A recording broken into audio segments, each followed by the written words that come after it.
Quais foram os primeiros ideais éticos e ideias religiosas registradas pelo homem? Sua primeira lógica política, social e filosófica. Como soavam as suas primeiras histórias, mitos, épicos e hinos? Como foram redigidos os primeiros contratos legais? Quem foi o seu primeiro reformador social? Quando ocorreu a primeira redução de impostos? Quem foi o seu primeiro legislador?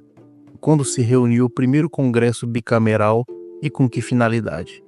Como eram as primeiras escolas humanas, seu currículo, corpo docente e corpo discente? Foi provavelmente no final do quarto milênio, há cerca de 5.000 anos atrás, que os sumérios, como resultado de suas necessidades econômicas e administrativas, tiveram a ideia de escrever em argila. Suas primeiras tentativas foram toscas e pictográficas. Eles poderiam ser usados apenas para anotações administrativas mais simples. Mas nos séculos que se seguiram, os escribas e professores sumérios gradualmente modificaram e moldaram seu sistema de escrita, que perdeu completamente seu caráter pictográfico e se tornou um sistema de escrita altamente padronizado e puramente fonético. Na segunda metade do terceiro milênio, a técnica de escrita suméria tornou-se suficientemente plástica e flexível para expressar sem dificuldade as mais complicadas composições históricas e literais. Há pouca dúvida de que, algum tempo antes do final do terceiro milênio, os homens de letras sumérios realmente escreveram, em tabuletas de argila, prismas e cilindros, muitas de suas criações literárias que, até então, eram correntes apenas da forma oral, embora este mesmo período tenha produzido dezenas de milhares de tabuletas econômicas e administrativas e centenas de inscrições votivas. Um fato notável é que, apenas um século e meio atrás, nada se sabia sobre a existência desses sumérios dos tempos antigos. Os arqueólogos e estudiosos que, há algumas centenas de anos, começaram a escavar aquela parte do Oriente Médio conhecida como Mesopotâmia, não estavam procurando por sumérios, mas por assírios e babilônios. Sobre esses povos e suas civilizações existiam informações consideráveis de fontes gregas e hebraicas, mas da Suméria e dos sumérios não tinham a menor ideia. Não havia nenhum traço reconhecível da terra ou do seu povo em toda a literatura disponível para o estudioso moderno. O próprio nome Suméria foi apagado da mente e da memória do homem por mais de 2.000 anos. Mas hoje os sumérios já são um dos povos mais conhecidos do Antigo Oriente Próximo. Sabemos como eram pelas suas próprias estátuas espalhadas por vários dos mais importantes museus do estrangeiro. Também falaremos sobre uma excelente amostra representativa de sua cultura material, as colunas, os tijolos com quais eles construíram seus templos e palácios, suas ferramentas e armas, potes e vasos, harpas e liras, joias e ornamentos. Além disso, dezenas de milhares de tabuletas de argila sumérias, inscritas com seus documentos comerciais, legais e administrativos, lotam as coleções desses mesmos museus, fornecendo-nos muitas informações a respeito da estrutura social e a organização administrativa dos antigos sumérios. Só depois de chegarmos à primeira metade do milênio que encontramos um grupo de vários milhares de tabuletas e fragmentos inscritos com as obras literárias sumérias. A grande maioria delas foi escavada por volta de 1889 e 1900 em Nippur, um antigo sítio sumério distante não mais do que 160 km da moderna Bagdá. Eles agora estão localizados principalmente no Museu da Universidade da Filadélfia e no Museu do Antigo Oriente de Istambul. A maioria das outras tabuletas e fragmentos foi obtida de negociantes e não por meio de escavações, e agora estão em grande parte nas coleções do Museu Britânico, do Louvre e do Museu de Berlim e a Universidade de Yale. Os documentos variam em tamanho, desde grandes tabuletas de 12 colunas, escritas com centenas de linhas de texto que estão escritas de forma compacta, até pequenos fragmentos contendo não mais do que algumas linhas quebradas. As composições literárias inscritas nessas tabuletas e fragmentos chegam a centenas. Elas variam em extensão, desde hinos com menos de 50 versos até mitos de quase 1.000 versos. Do ponto de vista da forma e do conteúdo, apresentam uma variedade de tipos e gêneros que, tendo em conta sua idade, são simultaneamente surpreendentes e reveladores. É difícil traçar uma linha histórica detalhada sobre a história da Suméria. O que temos são fragmentos, ideias, e por melhor documentados que sejam, nossas informações ainda são precárias para formar textos históricos coesos, mas quantitativos e qualitativos o suficiente para que possamos compreender sua sociedade, cultura, filosofia, política, ideias e mitologia. Não é possível escrever um livro de história convencional falando sobre a Suméria, como nós conhecemos os da Antiguidade, o medievo e afins. Mas nós podemos ter um farol sobre eles, principalmente as inúmeras dinastias que governaram suas terras.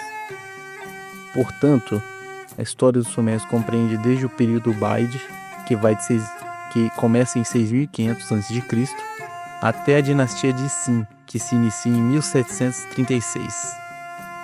Apesar de podermos também discorrer sobre o pertencimento e conjunção da cultura, religião e literatura suméria junto aos babilônios amorritas, que estenderia o período de influência suméria até 1475 a.C. Nesse quesito, tentaremos discorrer o melhor possível sobre a sua história e cultura.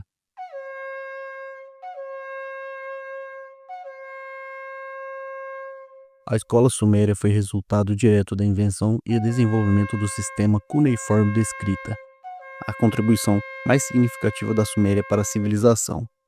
Os primeiros documentos escritos foram encontrados em uma cidade suméria chamada Erech, e eles consistem em mais de 1000 pequenas tabuletas pictográficas de argila inscritas principalmente com partes de memorandos econômicos e administrativos. Mas entre eles, há vários que contêm listas de palavras destinadas ao estudo e à prática. Ou seja, já em 3000 a.C., alguns escribas já pensavam em termos de ensino e aprendizagem. O progresso foi lento nos séculos que se seguiram, mas em meados do terceiro milênio deve ter havido várias escolas em toda a Suméria, onde a escrita era ensinada formalmente. Na antiga Churupaq, a cidade natal do Noé sumério, foram escavados, em 1902 e 1903, um número considerável de livros escolares datados de cerca de 2500 a.C. No entanto, foi na última metade do terceiro milênio que o sistema escolar sumério amadureceu e floresceu. Neste período já foram escavadas dezenas de milhares de tabuletas de argila, e não há dúvida de que outras centenas de milhares jazem enterradas no solo, aguardando algum futuro escavador. A grande maioria tem caráter administrativo. Elas cobrem todas as fases da vida econômica suméria. Aprendemos com elas que o número de escribas que praticaram seu ofício ao longo desses anos chegava aos milhares. Havia escribas juniores e elevados, escribas reais e do tempo, escribas altamente especializados em determinadas categorias de atividades administrativas e escribas que se tornaram oficiais importantes do governo. Há todas as razões para supor, portanto, que numerosas escolas de escribas de considerável tamanho e importância floresceram em todo o país. Mas nenhuma dessas tabuletas anteriores lida diretamente com o sistema escolar sumério, sua organização e seu método de operação. Para este tipo de informação, devemos ir até a primeira metade do segundo milênio a.C. Deste período posterior foram escavadas centenas de tabuletas de prática, cheios de todos os tipos de exercício realmente preparados pelos próprios alunos como parte de seu trabalho escolar diário. Seus textos variam desde os rabiscos lamentáveis do aluno da primeira série até os sinais elegantemente escritos do aluno muito avançado, prestes a se tornar um graduado. Por inferência, esses antigos cadernos nos dizem muito sobre o método de ensino corrente na escola suméria e sobre a natureza de seu currículo. Felizmente, os próprios antigos professores sumérios gostavam de escrever sobre a vida escolar, e vários de seus ensaios sobre esse assunto foram recuperados, pelo menos em parte. De todas as fontes, obtemos uma imagem da escola suméria, seus objetivos e metas, seus alunos e professores, seu currículo e técnicas de ensino. Isso é único para um período tão inicial da história do homem. O objetivo original da escola suméria era o que chamaríamos de profissional, isto é, foi estabelecido pela primeira vez com o objetivo de treinar os escribas necessários para satisfazer as demandas econômicas e administrativas da nação, principalmente as do templo e do palácio. Este continuou a ser o principal objetivo da escola suméria ao longo de sua existência. No entanto, no decurso de seu crescimento e desenvolvimento, e particularmente como resultado do currículo cada vez mais amplo, a escola tornou-se o centro da cultura e aprendizagem na Suméria. Dentro dos seus muros floresceu o estudioso cientista, o homem que estudava qualquer conhecimento teológico, botânico, zoológico, mineralógico, geográfico, matemático, gramatical e linguístico corrente em sua época e que, em alguns casos, acrescentava mais conhecimento. Além disso, ao contrário das instituições de ensino atuais, a escola suméria também era o centro do que se poderia chamar de escrita criativa. Foi aqui que as primeiras criações literárias do passado foram estudadas e copiadas. Aqui também novas foram compostas. Embora seja verdade que a maioria dos graduados das escolas sumérias se tornaram escribas a serviço do templo de palácio, e entre os ricos e poderosos da nação, haviam alguns que devotavam suas vidas ao aprendizado e ensino. Como o professor universitário de hoje, muitos desses estudiosos antigos dependiam de seus salários como professores para sua subsistência e se dedicavam à pesquisa e à escrita em seu tempo livre. A escola suméria, que provavelmente começou como um apêndice do templo, tornou-se com o tempo uma instituição secular. Seu currículo também se tornou amplamente secular em seu caráter. Os professores eram pagos, aparentemente, com as mensalidades cobradas dos alunos. A educação não era universal e nem obrigatória. A maioria dos alunos vinha de famílias ricas e os pobres dificilmente poderiam arcar com o custo e o tempo exigidos por uma educação prolongada. Até recentemente, este era considerado a priori o estado das coisas. Porém, em 1946, o cuneiformista alemão Nikolaus Schneider provou isso de uma forma engenhosa a partir de fontes contemporâneas reais. Nos milhares de documentos econômicos e administrativos publicados por volta de 2000 a.C., cerca de 500 indivíduos se reconheciam como escribas, e, para melhor identificação, muitos deles acrescentavam o nome do seu pai e sua ocupação. Schneider compilou uma lista desses dados e descobriu que os pais dos escribas, isto é, os graduados da escola, eram governadores, pais da cidade, embaixadores, administradores de templos, oficiais militares, capitães do mar, altos funcionários fiscais, sacerdotes de vários tipos, gerentes, supervisores, capatazes, escribas, arquivistas e contadores. Em suma, os pais eram os cidadãos mais ricos das comunidades urbanas. Nenhuma única mulher é listada como escriba nesses documentos, e portanto é provável que o corpo estudantil da escola suméria consistia apenas em homens.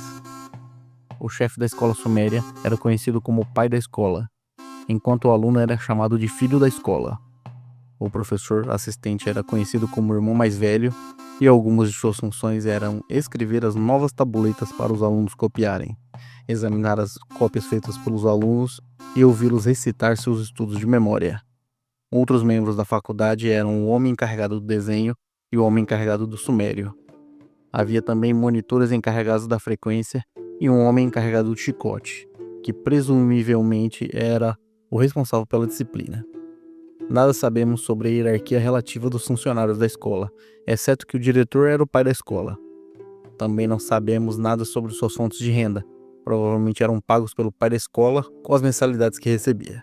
No que diz respeito ao currículo da escola suméria, temos à nossa disposição uma riqueza de dados das próprias escolas, o que é realmente único na história do homem primitivo. Nesse caso, não há necessidade de depender das afirmações feitas pelos antigos ou as inferências de informações dispersas.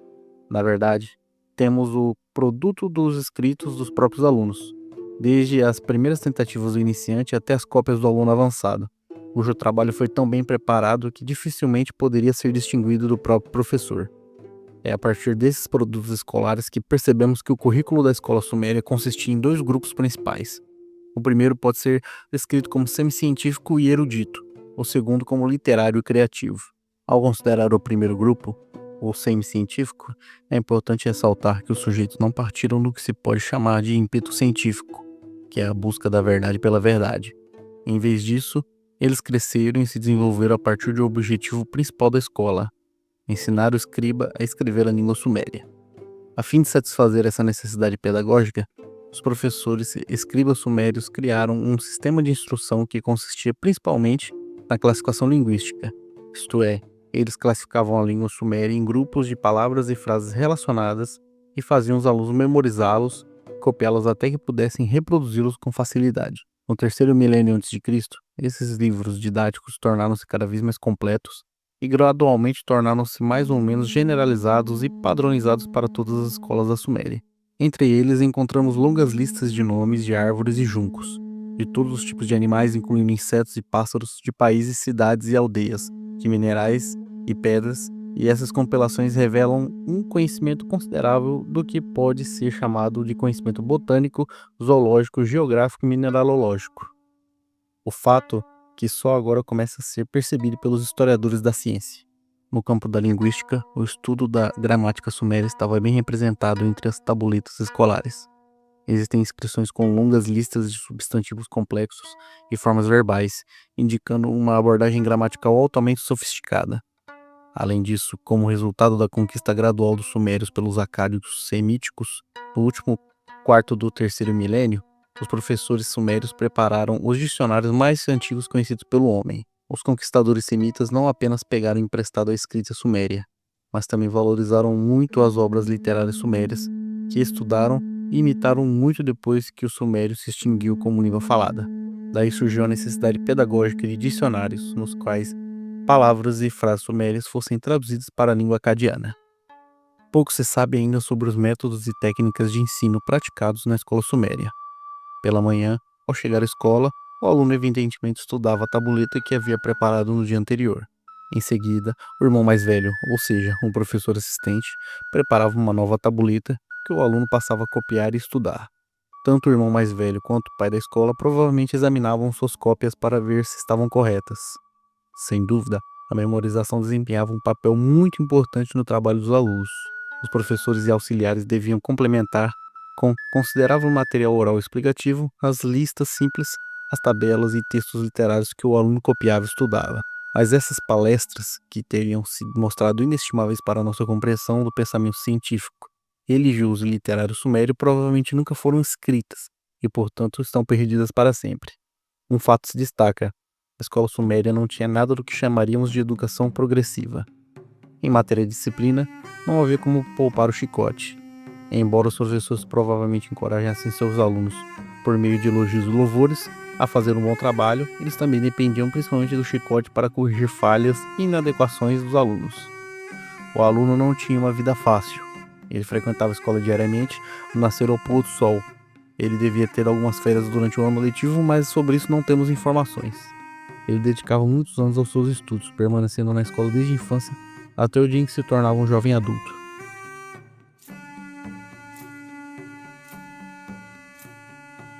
Os primeiros governantes da Suméria, não importa quão grande seja o seu sucesso como conquistadores, não eram tiranos desenfreados e monarcas absolutos.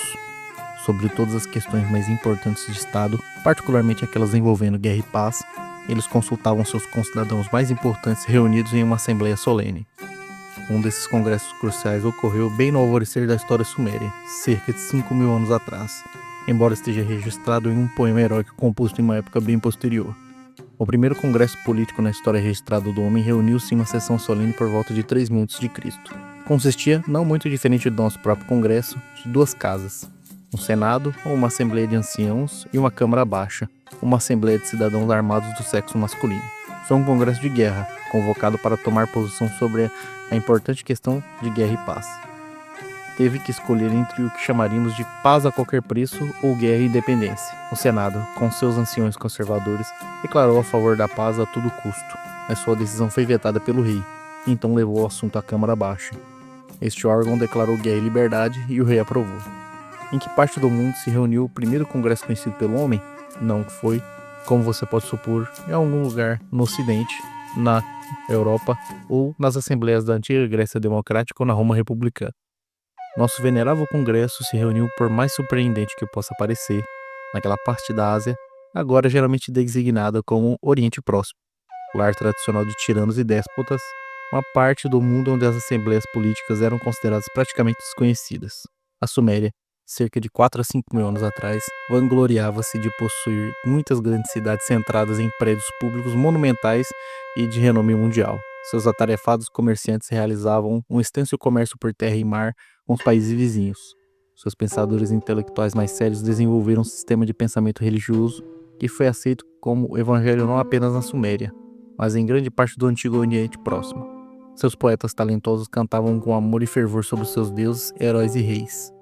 Para coroar tudo isso, os sumérios gradualmente desenvolveram um sistema de escrita por meio de estilete de junco em argila, que permitiu ao homem pela primeira vez fazer um registro detalhado e permanente de seus atos e pensamentos, suas esperanças e desejos, seus julgamentos e crenças.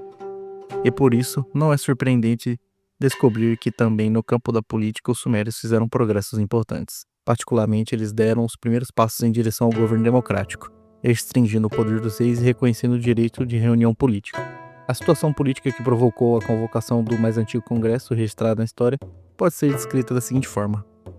Como a Grécia de uma época muito posterior, a Suméria do terceiro milênio consistia em várias cidades-estados competindo pela supremacia sobre a terra como um todo. Uma das mais importantes delas foi Kish, que, de acordo com o lendário folclore sumério, recebeu a realeza do céu imediatamente após o dilúvio.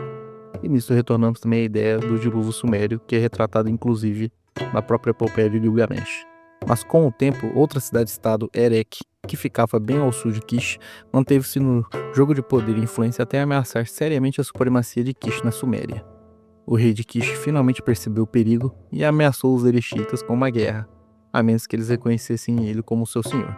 Foi nesse momento crucial que as duas assembleias de Erech foram convocadas, dos anciões e dos homens armados, para decidir qual curso seguir, se submeter a Kish e desfrutar a paz ou pegar em armas e lutar pela independência. A história da luta entre Erech e Kish é contada na forma de um poema épico sumério cujos personagens principais são Aga, o último governante da primeira dinastia de Kish, e Gilgamesh, o rei de Erech e senhor de Kulado. O poema começa com a chegada a Erech dos enviados de Aga, trazendo um ultimato ao rei Gilgamesh. Antes de lhe dar as respostas, Gilgamesh vai perante a assembleia convocada dos anciões de sua cidade, com um apelo urgente para não se submeter a Kish, mas pegarem armas e lutar pela vitória. Os senadores, no entanto, têm uma opinião diferente. Eles preferem se submeter a Kish e desfrutar da paz. A decisão deles desagrada a Gilgamesh, que então vai diante da assembleia convocada dos homens de sua cidade e repete seu apelo. Os homens dessa assembleia decidem lutar em vez de submeter a Kish, e Gilgamesh fica satisfeito e confiante com os resultados da luta. Em muito pouco tempo, nas palavras do nosso poeta, não foram 5 dias, não foram 10 dias. Aga sitia Erech e os erechitas ficam estupefatos. O significado do restante do poema não é muito claro, mas parece que Gilgamesh de alguma forma consegue ganhar a amizade de Aga e fazer com que o cerco seja levantado sem luta. Todos os nossos primeiros historiadores, no que diz respeito ao material existente, viveram em Lagash, uma cidade no sul da Suméria que desempenhou um papel político e militar dominante por mais de um século. Começando por volta de 2500 a.C., foi a sede de uma dinastia ativa de governantes fundadas por Ur-Nench. A dinastia incluiu o neto conquistador de Ur-Nench, Eannatum. Ele conseguiu por um breve período tornar-se governante de praticamente toda a Suméria. O irmão de Eannatum, Enannatum, e o filho deste último, Entemena. Foi somente no reinado de Urukagina, o oitavo governante após Ur-Nench, que a estrela de Lagash finalmente se pôs. Urukagina foi derrotado por Galzagize, de Uma, que por sua vez foi conquistada pelo grande Sargão da Acádia. É a história política deste período, desde os dias de Ur-Nench até os de Urukagina, que é conhecida por nós a partir de um grupo variado de registros contemporâneos, preparados por historiadores anônimos que, presumivelmente, como arquivistas de palácios e templos, tiveram acesso à informação em primeira mão sobre os eventos que eles escreveram. A primeira reforma social registrada também ocorreria na cidade de Lagash, próximo do século 24 a.C. Foi dirigida contra os abusos dos velhos tempos praticados por uma burocracia odiosa e onipresente, como a cobrança de altos e variados impostos e a apropriação de bens pertencentes ao templo. Na verdade, os lagashitas se sentiam tão vitimados e oprimidos que se livraram da velha dinastia de Ur-Nench e escolheram um novo governante de outra família. Esse novo Ishaku, que é como os sumérios designavam o nome de seu rei, de nome Urukagina, restaurou a lei e a ordem na cidade e estabeleceu a liberdade de seus cidadãos. O estado de Lagash, no início do terceiro milênio, consistia em um pequeno grupo de cidades prósperas, cada uma agrupada em torno de um templo.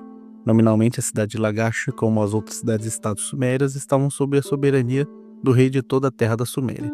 Na verdade, seu governante secular era o Ishaku, que governava a cidade como representante da divindade tutelar a quem, de acordo com a visão do mundo sumério, a cidade foi atribuída após a criação. Como os outros reis chegaram ao poder, isso é incerto. Pode ser que tenham sido escolhidos pelos homens livres da cidade, entre os quais os administradores do templo, que eram chamados de Sangha, que desempenhavam um papel político de destaque. De qualquer forma, o ofício tornou-se hereditário com o tempo.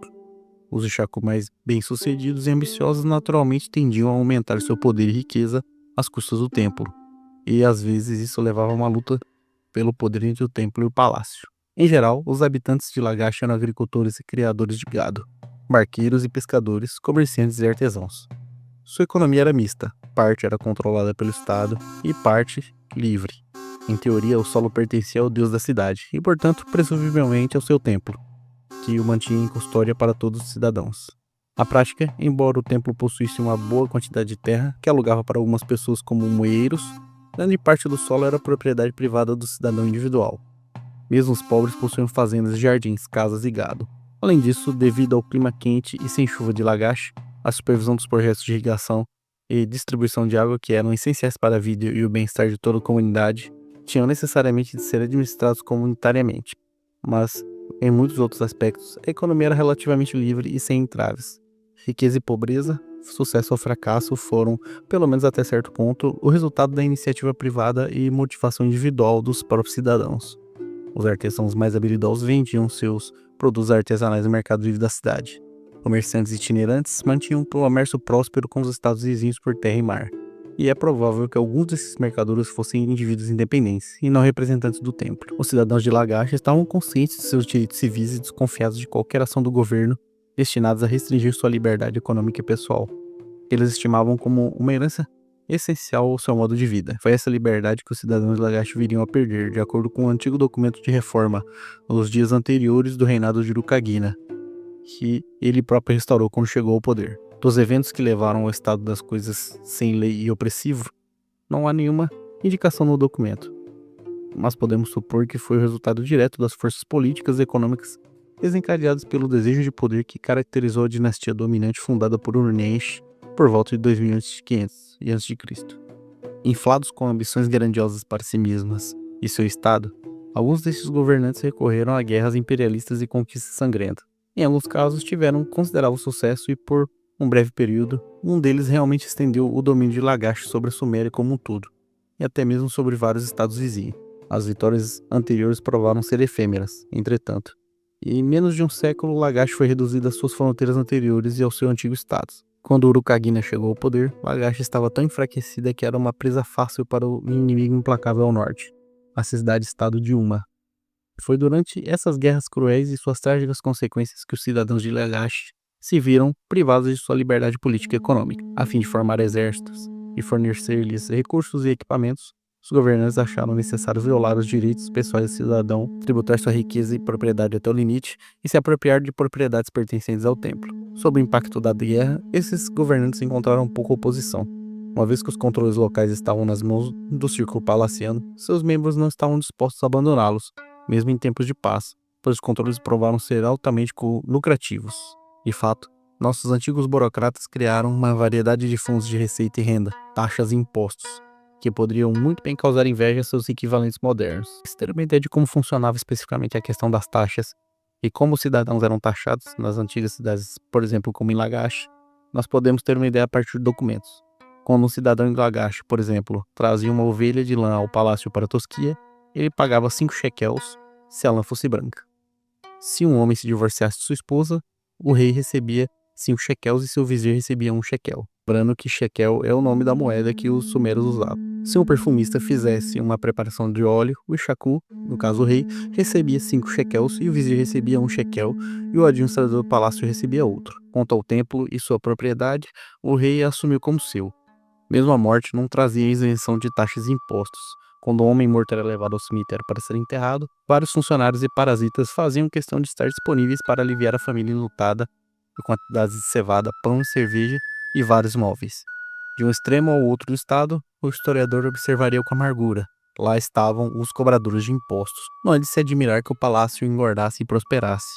Suas terras e propriedades formavam uma propriedade vasta, contínua e ininterrupta. Palavras do historiador sumério, que dizia: as casas do rei e os campos do rei, as casas do harém do palácio e os campos do harém do palácio, as casas do berçário do palácio e os campos do berçário do palácio, amontoavam-se lado a lado. Neste momento crítico nos assuntos políticos e sociais de Lagash, o historiador sumério nos conta que um novo governante temente a Deus, aos deuses, veio à tona, de nome Urukagina, que restaurou justiça e liberdade dos cidadãos que há muito sofriam. Ele removeu o inspetor de barqueiros, ele removeu o inspetor de gado, o grande e o pequeno, removeu o inspetor de pesca, removeu o coletor de prata que deveria ser paga pela tosquia da ovelha branca. Quando o homem se divorciava de sua esposa, nem o rei nem o seu vizir recebiam nada. Quando o perfumista fazia sua preparação de óleo, nem o rei, nem o vizir, nem o administrador do palácio recebiam nada. De um extremo ao outro da terra, nosso historiador presente observa. Não havia cobrador de impostos. O Urukagina estabeleceu a liberdade dos cidadãos de Lagash. Mas remover os onipresentes coletores de impostos e os funcionários parasitas não foi a única conquista de Urukagina. Ele também acabou com a injustiça e a exploração sofridas pelos pobres nas mãos dos ricos. Urukagina também limpou a cidade de agiotas, ladrões e assassinos. Se, por exemplo, o filho de um homem pobre construísse um lago para a pesca, ninguém deveria roubar seus peixes. Nenhum funcionário rico ousava invadir o jardim da mãe de um homem pobre, arrancar suas árvores e levar seus frutos, como antes era de costume. Urukagina fez um pacto especial com Ningirsu, o deus de Lagash, de que ele não permitiria que viúvas e órfãos fossem vitimados pelos homens de poder. Quão úteis e eficazes foram essas reformas na luta pelo poder entre Lagash e Una. Infelizmente, elas falharam em trazer a força e a vitória esperadas. Urukagina e suas reformas logo foram levados pelo vento. Como muitos reformadores, ele parecia ter chegado tarde demais, com muito pouco. Seu reinado durou menos de 10 anos e ele e sua cidade logo foram derrubados por Lugal-Zagizi, um ambicioso governante da cidade vizinha de Uma. Ele conseguiu se tornar rei da Suméria e das terras vizinhas, pelo menos por um período muito breve. As reformas de Urukagina e suas implicações sociais deixaram a profunda impressão dos antigos historiadores. A liberdade sobre a lei, como agora deve ser evidente, era um modo de vida conhecido dos sumérios do terceiro milênio antes de Cristo. Ainda não se sabe se as leis já haviam sido escritas e promulgadas na forma de códigos na época de Urukagina. Pelo menos nenhum código de leis desse período foi recuperado até agora. Mas isso para um pouco. Durante muito tempo, o código de leis mais antigo conhecido datava de cerca de 1750 a.C., mas apenas recentemente 3 códigos anteriores vieram à luz. O mais antigo deles é o código do governante sumério Ur-Nammu, datado do final do terceiro milênio a.C. Foi escavado em 1889, mas só em 1952 foi identificado e traduzido, e mesmo assim, mais ou menos por acidente.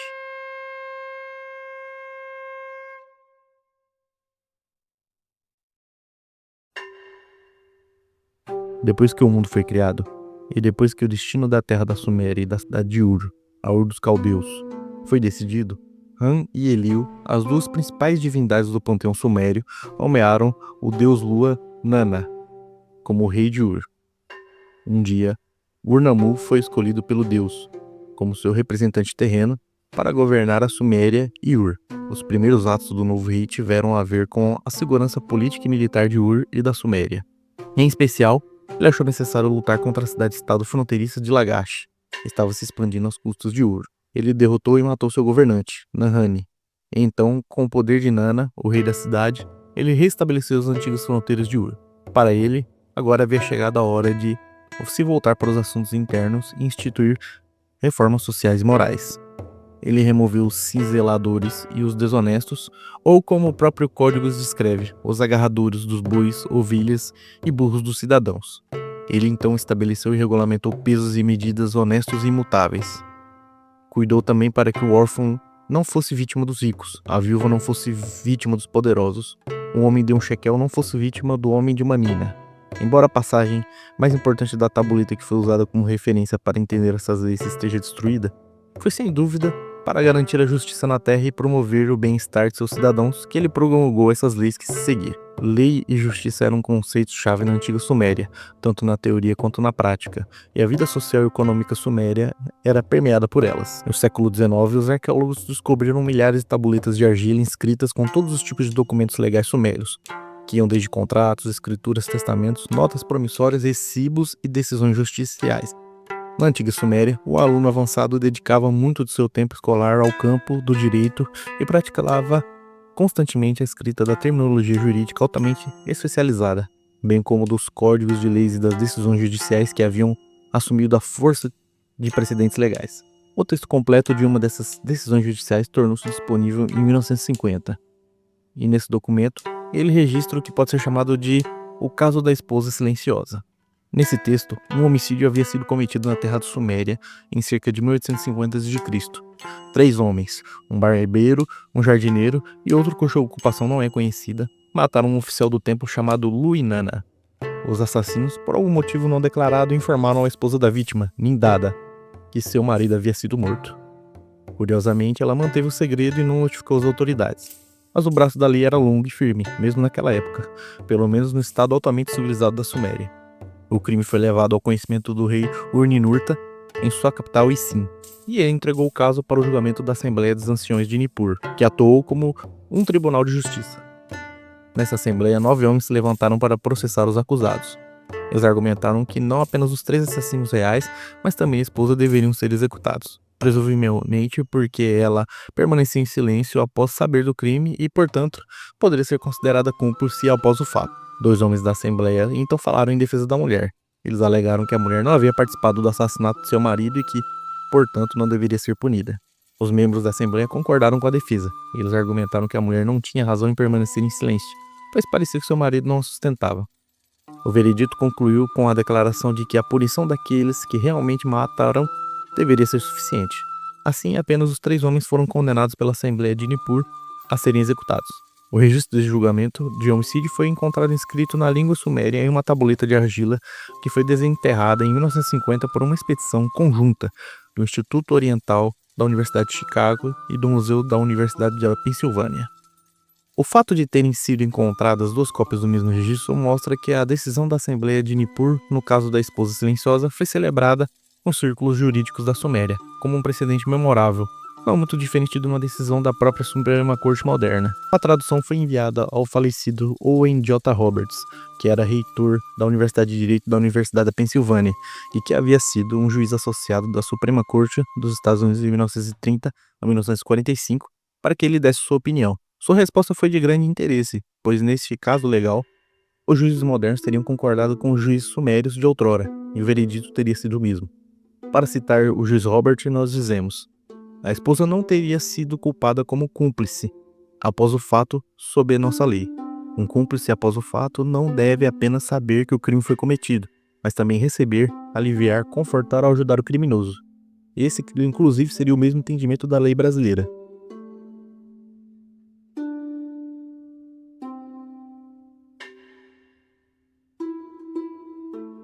Um médico sumério anônimo, que viveu no final do 3º milênio a.C., decidiu coletar e registrar para seus colegas e alunos as suas prescrições médicas mais valiosas.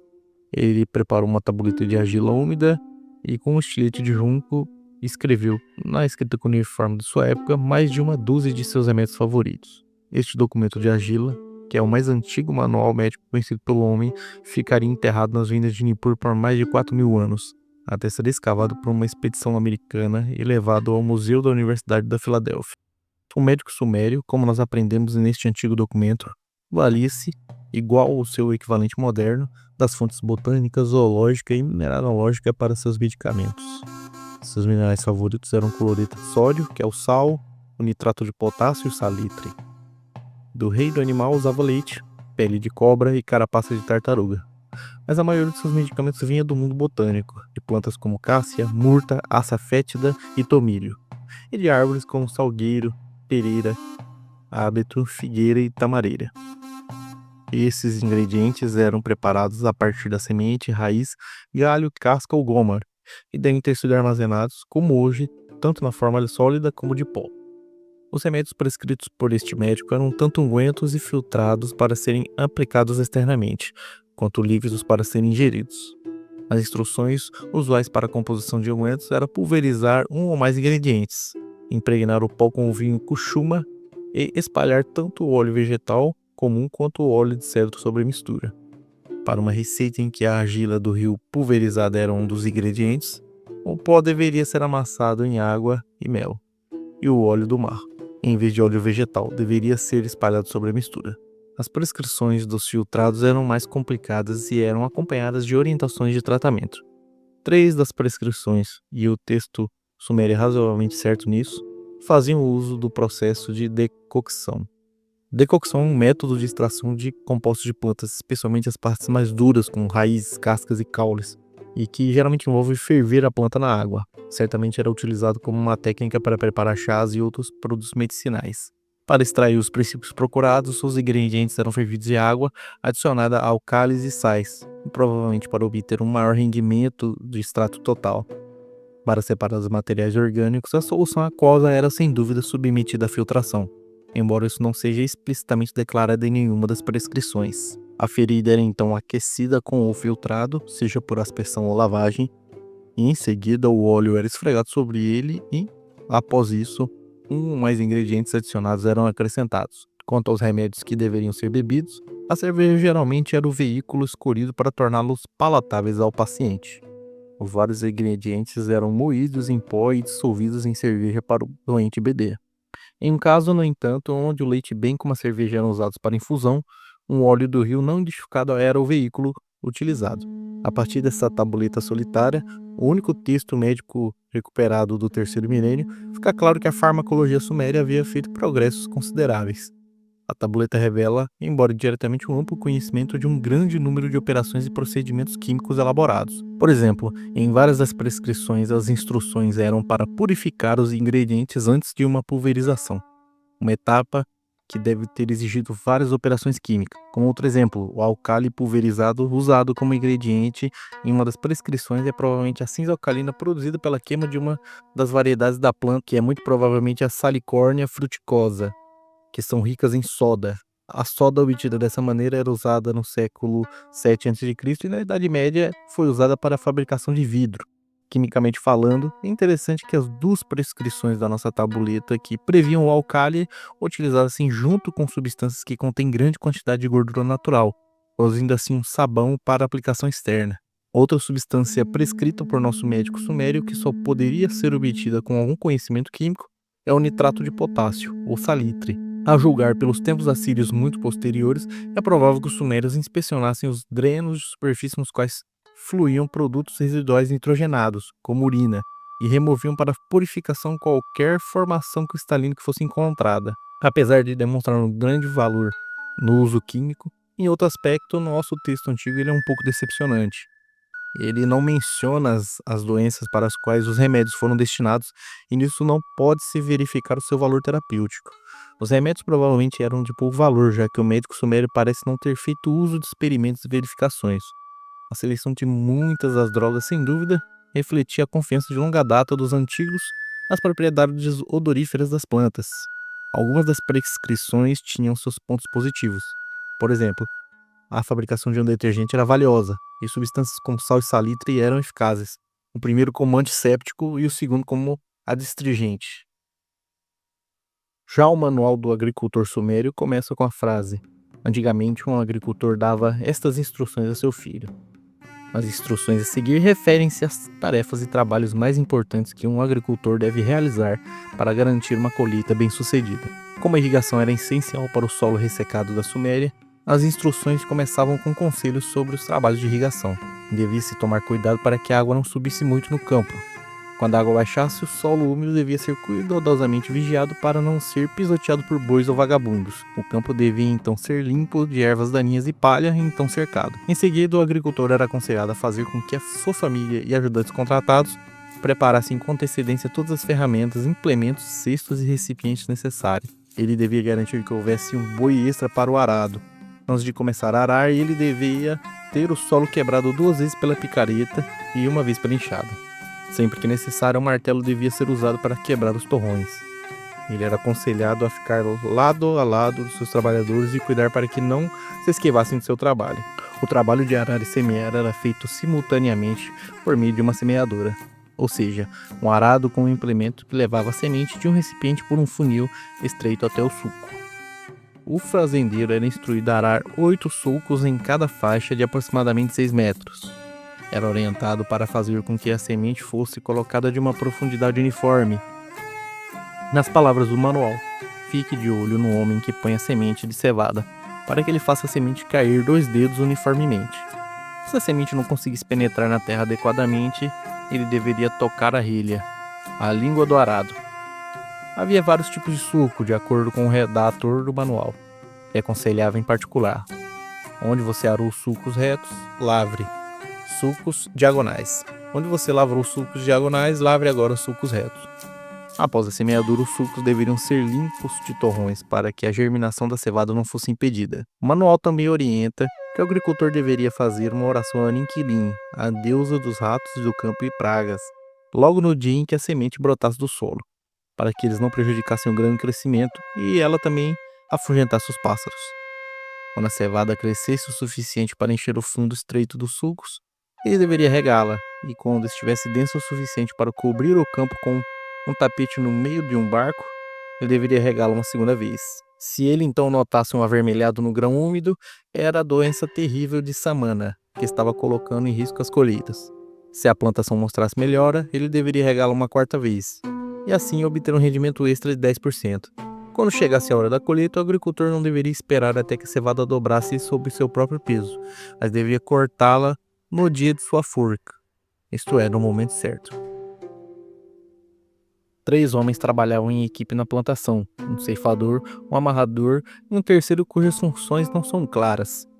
A debulha que se seguia imediatamente à colheita era feita por meio de um trenó puxado para frente e para trás sob os talos de grãos amontoados por um período de 5 dias. A cevada era então aberta com um abridor puxado por bois. A essa altura, porém, o grão havia se tornado impuro pelo contato com o solo.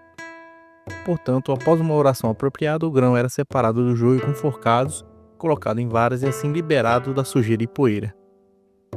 O documento se encerra com a declaração de que as regras agrícolas estabelecidas não eram do próprio agricultor, mas do deus Ninurta, o verdadeiro agricultor e filho da principal divindade suméria, Enlil. Não apenas as fazendas de cereais, mas também hortas e pomares eram fontes de riqueza econômica da Suméria. Uma das técnicas de horticultura mais significativas praticadas na Suméria desde os primeiros dias era a jardinagem com árvores de sombra, isto é, plantio de árvores de sombra ampla para proteger as plantas do jardim do sol e do vento.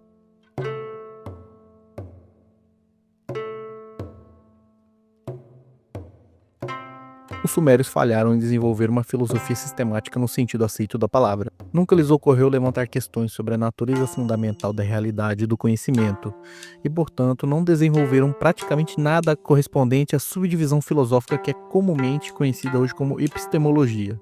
Eles, entretanto, especularam sobre a natureza e, mais particularmente, sobre a origem do universo e sobre o seu modo de funcionamento. Há boas razões para inferir que no terceiro milênio a.C. surgiu um grupo de pensadores e professores sumérios que, em sua busca por respostas satisfatórias para alguns dos seus problemas levantados em relação a especulações cósmicas, desenvolveram uma cosmologia e uma teologia com uma convicção intelectual tão elevada que suas doutrinas se tornaram o credo básico e o dogma de grande parte do Antigo Oriente Próximo.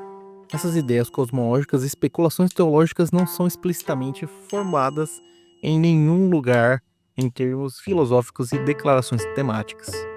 Os filósofos sumérios falharam em descobrir aquela importantíssima ferramenta intelectual que tomamos como certa, o método científico de definição e generalização, sem o qual nossa ciência atual nunca teria alcançado sua relevância. Mesmo tomando um princípio relativamente simples como causa e efeito, o pensador sumério, embora plenamente consciente dos inúmeros exemplos concretos de seu funcionamento, nunca teve a ideia de formulá-lo como uma lei geral e onipresente. Quase todas as nossas informações relativas à filosofia, teologia, cosmologia e cosmogonia sumérias devem ser extraídas e reunidas das obras literárias, particularmente mitos, contos, épicos e hinos.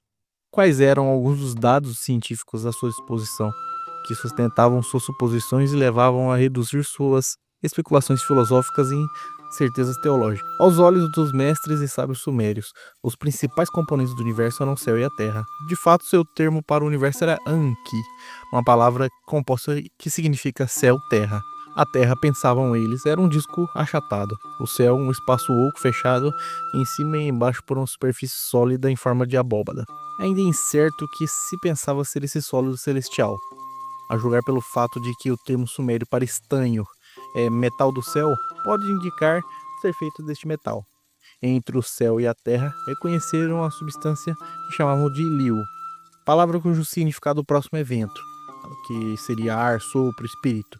Suas características mais significativas parecem ser o movimento e a expansão, e portanto corresponde aproximadamente à nossa atmosfera. O Sol e a Lua, os planetas e as estrelas eram feitos do mesmo material que a atmosfera, mas dotados, além disso, da qualidade da luminosidade. cercando o céu-terra por todos os lados e em cima, e embaixo estava o mar sem limites, no qual o universo de alguma forma permanecia fixo e imóvel. A partir dessas suposições básicas sobre a estrutura do universo, que pareciam fatos óbvios e indiscutíveis para os pensadores sumérios, eles desenvolveram uma cosmogonia adequada. No princípio, concluíram que esse era o mar primevo. As indicações são de que eles viam o mar como uma espécie de causa primeira, o primeiro motor, e que nunca se perguntaram exatamente o que havia antes do mar no tempo e no espaço. Neste mar primeiro foi de alguma forma engendrado o universo, o céu-terra, consistindo de um céu abobadado sobreposto de uma terra plana e unido a ela. No meio, separando o céu e terra, estava a atmosfera, em movimento e em expansão. Desta atmosfera foram formados os corpos luminosos, a lua, o sol, os planetas e as estrelas. Após a separação do céu e da terra e a criação dos corpos celestiais emissores de luz, a vida vegetal, animal e humana passou a existir. Quem criou este universo e manteve funcionando, dia após dia, ano após ano, através dos tempos? Até onde vão nossos registros escritos, o teólogo sumério assumiu como axiomática a existência de um panteão composto por um grupo de seres vivos, semelhantes ao homem em forma, mas sobre-humanos e imortais, que, embora invisíveis ao olho mortal, guiam e controlam o cosmos de acordo com planos bem estabelecidos e leis devidamente prescritas. Cada um destes seres antropomórficos e sobre-humanos era considerado responsável por um componente específico do universo e guiava suas atividades de acordo com leis e regulamentos estabelecidos. Um ou outro destes seres estava encarregado dos grandes reinos do céu e da terra, do ar e do ar. Os principais corpos astrais, Sol, Lua, planetas, forças atmosféricas como vento, tormenta e tempestade. E no reino da terra, entidades naturais como rio, montanha e planície. Entidades culturais como a cidade e o estado, dique, a vala, campo e fazenda. Até implementos como picareta, molde de tijolo e arado. Por trás dessa suposição axiomática dos teólogos sumérios, sem dúvida havia uma inferência lógica, da que eles dificilmente poderiam ter visto qualquer um desses seres humanoides com seus próprios olhos. Eles se inspiraram na sociedade humana que conheciam e raciocinaram. É claro, do conhecido para o desconhecido.